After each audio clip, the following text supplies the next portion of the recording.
Selamat pagi Bapak, Ibu, Saudara-saudara yang dikasihi oleh Tuhan kita Yesus Kristus. Baiklah, pada pagi hari ini kita menikmati lagi kebenaran firman Tuhan melalui program Mana dari Klasis Makassar. Dan firman Tuhan yang hendak kita baca terambil dari kitab Ibrani, pasalnya yang ke-13 ayatnya yang ke-17. Namun sebelum itu mari kita satukan hati, kita tunduk, kita berdoa. Kehadirat kasih-Mu Tuhan, kami datang dalam ucapan syukur. Karena betapa tidak Tuhan, Engkaulah kekuatan kami sepanjang hari yang Tuhan karuniakan pada kami semua. Karena itu pada pagi hari ini kami akan menikmati kekayaan dari kasana firman-Mu Tuhan. Mari Tuhan, Engkau memimpin kami dalam roh-Mu, sehingga melalui kebenaran firman-Mu kami boleh memaknai kehidupan kami yang penuh arti ini. Karena itu anugerah kasih Tuhan Yesus Kristus menjadi kekuatan bagi kami. Ampuni salah dosa kami Tuhan. Kami tunduk dalam kasih Kristus Yesus Tuhan penolong, Gembala yang setia. Amin. Demikian kitab Ibrani pada pasalnya yang ke-13 ayat 17. Taatilah pemimpin-pemimpinmu dan tunduklah kepada mereka, sebab mereka berjaga-jaga atas jiwamu, sebagai orang-orang yang harus bertanggung jawab atasnya. Dengan jalan itu mereka akan melakukannya dengan gembira, bukan dengan keluh kesah, sebab hal itu tidak akan membawa keuntungan bagimu. Demikian firman Tuhan, terpujilah kasih Kristus. Amin. Bapak, Ibu, Saudara-saudara yang kekasih dalam Tuhan kita Yesus Kristus, rasa tunduk dan hormat tentu sangat-sangat dibutuhkan. Sebab kadang-kadang kebebasan kita yang kita anggap itu menjadi milik kita, kadang-kadang kita tidak menghormati otoritas apapun, secara khusus tanggung jawab yang diletakkan di pundak seorang pemimpin. Nah, Tuhan telah menetapkan di antara manusia satu dengan yang lainnya sebagai pemimpin, termasuk pemimpin jemaat, pemimpin dalam gereja. Kita menghormati mereka karena panggilan, pelayanan, dan tanggung jawab yang dipercayakan kepada mereka. Walaupun kadang kita juga temukan panggilan seorang pemimpin itu disalahgunakan oleh beberapa orang yang memiliki sikap otoriter. Dan karena itu kita diajak dari kebenaran firman untuk saling menghargai, bekerja bersama sebagai seorang pelayan dari Tuhan. Tentu kita diingatkan bersama-sama ketika Yesus menasihatkan, siapa yang ingin terkemuka di antara kamu, hendaklah ia menjadi pelayan bagi semua. Jadi pelayan biasa kita gambarkan sebagai orang yang menghambakan diri pada kasih karunia Kristus dengan penuh kesetiaan. Sehingga dengan prinsipnya semua orang yang percaya pada Kristus untuk saling mendasari hidupnya sebagai pemilik atau kepunyaan Kristus.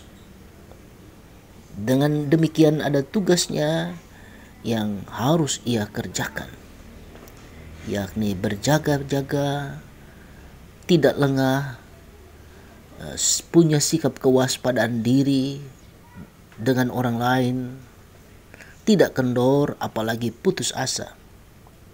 Sebab seorang pemimpin harus menjalani hidupnya dengan penuh sukacita, sebab ada tanggung jawabnya yang ia harus lakukan kepada Allah. Dan itu berarti kita diingatkan juga seperti apa yang dikatakan dalam 1 Korintus 3 ayat 10 sampai 15, bahwa sekalipun kita pandai, sekalipun kita punya kemegahan, tetapi selalu dasar pondasinya adalah Kristus. Sebab bukankah setiap pekerjaan kita akan teruji? Karena itu kita diingatkan dari kebenaran firman hari ini untuk kita menghargai seorang pemimpin. Apa yang disampaikan oleh mereka tentang Kristus, bahkan dengan iman yang mereka miliki, harus dicontoh. Manusia bisa lemah, tetapi kebenaran firman justru menguatkan. Karena itu apa yang disampaikan seturut dengan kebenaran firman, itulah yang menjadi dorongan kita untuk senantiasa hidup sesuai dengan firman Tuhan. Tentu seorang pemimpin patut dihormati. Hormatilah mereka yang memimpin dan yang bekerja keras di tengah-tengah kamu dan juga menegur kamu. Seorang pemimpin tentu penting untuk memiliki kerendahan hati, seperti yang disampaikan oleh Efesus 5 ayat 21. Rendahkan dirimu kepada yang lain dalam takut akan Kristus. Karena itu saya kasih firman Tuhan hari ini mengajak kita untuk bersama-sama menghargai seorang pemimpin, sehingga mereka dapat melakukannya tugasnya dengan rasa gembira. Taatilah pemimpinmu, tunduklah kepada mereka, sebab mereka berjaga-jaga atas jiwamu, sebab ia bertanggung jawab. Nah, dengan jalan itu seorang pemimpin harus gembira melakukan segenap tugasnya, bukan dengan keluh kesah. Sehingga dengan demikian maka kepemimpinan mengajak kita untuk hidup dengan ketaatan pada Kristus. Saya selalu melihat pemimpin bangsa kita dengan filosofi hidup yang ia boleh bangun dalam jiwa kerendahan hatinya. Dia sering berkata, meskipun kamu kuat, jangan suka menjatuhkan. Meskipun kamu cepat, tetapi jangan suka mendahului. Meskipun kamu pandai, jangan sok pintar. Karena itu menarik bagaimana ia memiliki sebuah sikap hidup. Kadang-kadang kita melihat dalam upacara misalnya 17 Agustus yang lalu, ketika seharusnya ia berjalan di depan sebagai seorang pemimpin, ia menyuruh wapres untuk duluan. Karena dia menghargai wapres itu sebagai pemimpin umat dalam kapasitasnya, ya. Tetapi karena sang wapres juga tahu bahwa sebenarnya bukan dia pemimpin, maka dia mendahulukan Bapak Presiden. Kerendahan hatinya, sikapnya yang luar biasa. Bahkan banyak orang sudah menginginkan supaya ia melanjutkan kepemimpinan itu sampai 3 periode, tetapi dia berkata tidak. Karena itu sang kekasih, itulah yang menarik dari sikap-sikap hidup. Sehingga pemimpin itu adalah teladan. Pemimpin itu punya sikap. Pemimpin itu tunduk pada kasih Kristus. Semoga kebenaran firman Tuhan Allah ini menyegarkan semua kehidupan kita. Amin. Kita berdoa. Terima kasih Tuhan untuk hari ini. Terima kasih untuk firman-Mu. Kuatkan kami, topang kehidupan kami, sehingga kami boleh menjadi teladan dalam kehidupan kami.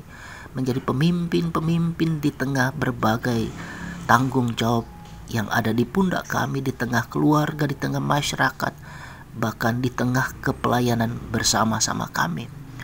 Tuhan, kami tersadar bahwa ada kacap kali kami lalai untuk memimpin hidup kami pada kasih Kristus. Biarlah berteladankan Engkau, kami boleh memiliki sikap yang Engkau anugerahkan. Kasihi hidup kami, kasihi gereja-Mu, kepelayanan bersama, sebagai kepemimpinan bersama dalam gereja. Jauhkan hal-hal otoriter, dan biarlah semua kerendahan hati boleh berwujud di dalamnya. Kami berdoa untuk semua para pemimpin-pemimpin, mulai daripada pemimpin-pemimpin dalam jemaat-Mu, para hamba-hamba-Mu, pemimpin-pemimpin dalam pelayanan kami seklasis Makassar, pemimpin-pemimpin kami secara sinodal. Tuhan kasihi sehingga kami senantiasa dipenuhi sukacita untuk senantiasa mengandalkan Tuhan dalam kehidupan kami. Berkati Tuhan kepengurusan yang boleh ada dalam seluruh struktur kepelayanan gereja Toraja Mamasa, baik yang memasuki periode yang baru ataupun yang telah mengakhiri. Kami percaya semua itu boleh menjadi berkat kehidupan dalam kebersamaan kami. Layakkan Tuhan, kami menyerahkan semua anggota jemaat-Mu di tengah-tengah berbagai-bagai situasi kehidupan. Tuhan jama yang sakit, Tuhan topang mereka yang lemah dalam berbagai-bagai kondisi keadaan. Terlebih bagi saudara-saudara kami yang dilanda musibah kebakaran beberapa hari yang lalu, Tuhan kasihi dan Tuhan topang mereka, sehingga semua itu boleh menjadi kekuatan kasih yang boleh memimpin kehidupan kami, kebersamaan kami.